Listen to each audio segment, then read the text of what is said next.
Kémy Séba, bienvenue. Donc, Bonsoir. vous êtes figure de proue du panafricanisme moderne et aussi célèbre pour votre activisme anticolonialiste. Et président de l'ONG Urgence panafricaniste, c'est bien ça? C'est ça. La situation qui se passe en Afrique et la situation qui se passe partout en réalité où il y a des endroits où les peuples sont colonisés. Je sais qu'en Turquie, on est très sensible à la question de la colonisation, notamment du côté de la Palestine. Eh bien, si vous comprenez le colonialisme en Palestine, vous comprendrez le colonialisme en Afrique. France surtout, envers les pays africains, les anciennes colonies.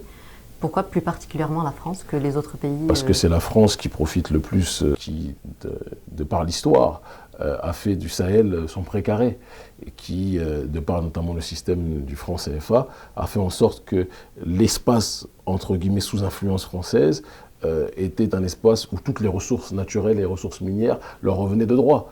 Récemment, on a aussi vu la présence un petit peu de la Russie, de la Chine en Afrique. Ou de la Turquie. Ou de la Turquie aussi, et des drapeaux notamment qui ont été brandis dans certains pays africains, russes, chinois ou turcs. Quel est le sentiment en fait des Africains vis-à-vis de ces pays-là? Ils font que parfois ces drapeaux, surtout le drapeau russe, que c'est le drapeau qu'on voit le plus est brandi, la Russie est vue comme un poil à gratter de l'oligarchie vis-à-vis de l'oligarchie occidentale, un caillou dans sa chaussure.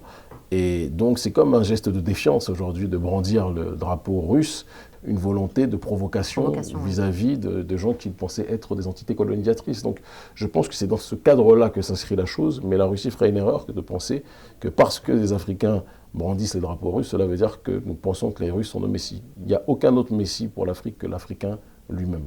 Mais nous sommes dans une dimension géopolitique.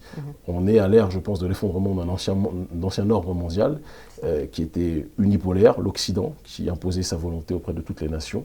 Et on est aujourd'hui à l'aube d'un monde multipolaire où je pense que l'Afrique va être un centre de gravité.